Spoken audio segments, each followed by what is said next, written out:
স্বাস্থ্যই সম্পদ, আর এই স্বাস্থ্যের সব থেকে মূল অঙ্গ কিডনি। আর এই কিডনিকে ভালো রাখার বা কিডনির যে উপকারিতা বা কিডনি ক্ষতি হওয়ার কারণ, এই সব কিছু নিয়েই আজকে একটি র্যালি হলো।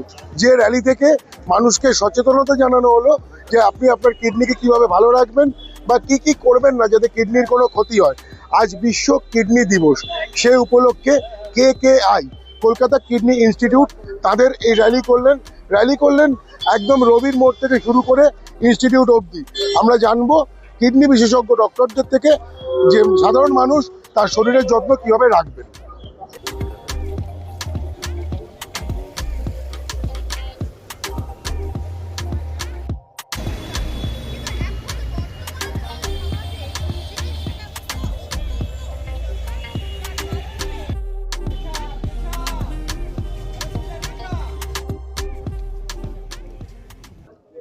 না, এটা তো বেসিক্যালি এক বছর 2 বছরের ব্যাপার নয়। এটা হচ্ছে আমাদের একটা কন্টিনিউয়াস প্রসেস, যেটাতে আমরা সারা বছর ধরে এটা ডাইরেক্ট পরিষেবা দিয়ে থাকি। আর সচেতনতার ব্যাপারটা একদিন আমরা হাইলাইট করে থাকি। এটাই আইডিয়া ওয়ার্ল্ড কিডনি ডের, যেটা ন্যাশনাল কিডনি ফাউন্ডেশনের তরফ থেকে বলা হয়েছে যে caring for the people and save the planet.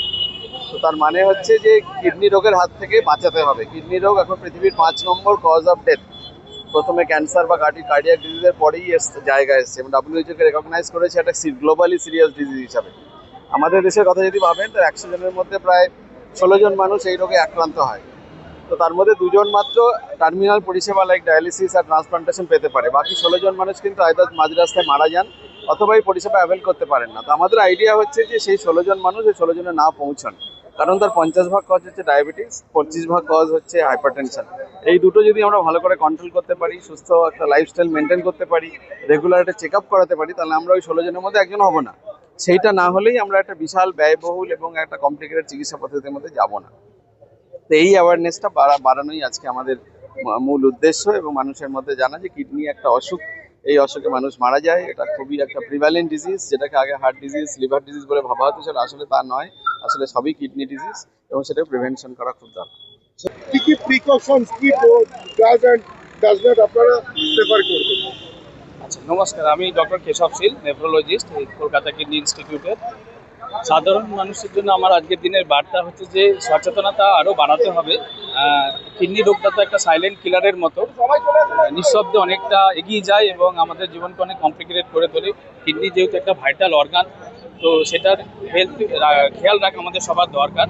সেই জন্য পিরিয়ডিক হেলথ চেক আপ করা, মানে রুটিন চেক আপ করা, মাঝে মধ্যে বছরে 2বার করে অন্তত ব্লাড টেস্ট করা, ইউরিন টেস্ট করা, নর্মাল ক্রিয়াটিনিন দেখা, ইউরিন রুটিন টেস্ট করা, যাতে ধরা পড়বে। এবং হচ্ছে যে হেলথ লাইফস্টাইল মেনটেন করা, যেমন হচ্ছে যে যারা বিশেষ করে যারা হাই রিস্ক পেশেন্ট, ডায়াবেটিস আছে, প্রেশার আছে, তাদের ডায়াবেটিস এবং প্রেশার কন্ট্রোল করা, এবং ওভার দ্য কাউন্টার মেডিকেশন বেশি না নেওয়া, পেন কিলার না নেওয়া, ডাক্তারের পরামর্শ ছাড়া মানে মেডিসিন না খাওয়া, যথেচ্ছ মেডিসিন খাওয়া, এবং হচ্ছে যে হাইড্রেশন মেনটেন করা, জল পরিমাণ মতো খাওয়া, এইগুলো হচ্ছে মেন। এবং স্মোকিং না করা, ওবেসিটি মোটা হওয়া কন্ট্রোল করা, নিয়মিত প্রেশার সুগার চেক করা, এইগুলো হচ্ছে প্রিভেন্টেবল মেজার, যেগুলো দিয়ে আমরা কিডনি রোগ আটকাতে পারবো।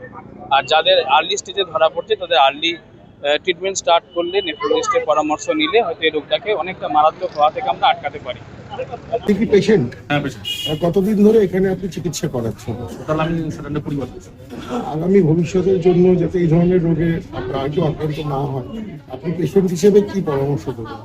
এই পরামর্শ দেবো, শরীর যেন বছর একবার করে চেক আপ করে, ঠিকঠাক মতো জল খায়, সুগার এবং প্রেশার দুটোই যেন কন্ট্রোল রাখে। এবং KKI এই হসপিটালকে প্রতি কি বার্তা থাকবে, কিরকম চিকিৎসা ব্যবস্থা পাচ্ছে? চিকিৎসা ভালো, চিকিৎসা ব্যবস্থা ভালো, প্রতীক্ষা তুলনায় হয় না, যারা আছেন ওনারা কাছে আমরা ট্রিটমেন্ট খুব ভালো। আপনার নাম? প্রতীক স্যারের আন্ডারে মানে ট্রিটমেন্ট হয়েছে, এখনো হচ্ছে। প্রতীক স্যার কোনো তুলনাই হবে না। কতদিন ধরে? কতদিন? এখানে 8 বছর, এখানে 8 বছর। কোথা থেকে আসছেন? আমি হাবড়া থেকে। মানে প্রতীক স্যার সেকেন্ড গড, আর কিছু বলতে নেই, মানে বলার কিছু নেই। প্রতীক স্যার সেকেন্ড গড, মানে এবং তাদের মধ্যে হয়রানি আর একটা কর্পোরেট হসপিটালের একটা লাগাম ছাড়া খরচ, এর মাঝখানে পড়ে পেশেন্টদের যে অবস্থাটা ছিল সেই কথা চিন্তা করে আমরা তার থেকে বেরিয়ে এসে এই হাসপাতালটা তৈরি করেছিলাম। এবং এটা করতে করতে আজকে আমরা আমাদের ইউনিট যথেষ্ট বড় হয়েছে। আমরা একটা যে কোনো বড় হাসপাতাল বাইপাসের ধারে যাবে যে তাদের থেকে বেশি পরিমাণ ডায়ালিসিস বা ট্রান্সপ্লান্ট করে থাকি। এবং এই আমরা যে রেটে করে থাকি আমরা সমস্ত রকম গভর্নমেন্ট স্কিম নিয়ে, এবং এটা হচ্ছে চিপেস্ট ইন দ্য সিটি বলতে গেলে ইস্টার্ন ইন্ডিয়াতেই এটা সবচেয়ে কম মূল্যে ডায়ালিসিস এবং কিডনি ট্রান্সপ্লান্টেশন পরিষেবা আমরা দিয়ে থাকি, যেটা আমাদের তরফে এটা সোসাইটির প্রতি কমিটমেন্ট। আমরা চেষ্টা করছি ভবিষ্যতে আরো কিছু করতে, আমরা যদি প্রয়োজনে ডায়ালিসিস কিছু মানুষকে ফ্রি দিতে হয় সেটা আমরা দেওয়ার চেষ্টা করছি। যে কোনো ক্ষেত্রে কিন্তু এখন অ্যান্টিঅ্যাসিড তারা প্রেসক্রাইব করছে, তো এক্ষেত্রে তো কিডনি এফেক্ট হচ্ছে কি হচ্ছে না এই বিষয়টা যদি একটু। আমাদের মধ্যে তো একটা বাঙালির হেলথ পেটে থাকে, গ্যাসে মাথা ব্যথা হলেও গ্যাসের জন্য, বুক ব্যথা হলে গ্যাসের জন্য, পেট খারাপ হলে, মানে সবকিছুই আমরা গ্যাস দিয়ে এক্সপ্লেন করার চেষ্টা করি। তো কিন্তু গ্যাস তো থাকবে, পেটের গ্যাস তো প্রয়োজনীয়তা আছে। গ্যাস যদি মাথায় থাকার দরকার থাকতো মাথায় থাকতো, পেটে রাখার দরকার আছে তাই গ্যাস পেটে আছে, কারণ সেটা আমাদের ডাইজেশন নর্মাল প্রসেসের জন্য দরকার। এবার সেই গ্যাস কমাবার ওষুধ হিসাবে প্যান্টোপ্রাজল, ওমিপ্রাজল একটা বিরাট রেভলিউশনারি ড্রাগ, যেটা একটা গ্যাস্ট্রিক আলসারকে অলমোস্ট নিরাময় করেছে। আমরা যখন স্টুডেন্ট ছিলাম প্রতিদিন রাত্রে 3টে করে গ্যাস্ট্রিক আলসার পেট ফুটো নিয়ে আসতো, আমাদের তার সার্জারি করতে হতো।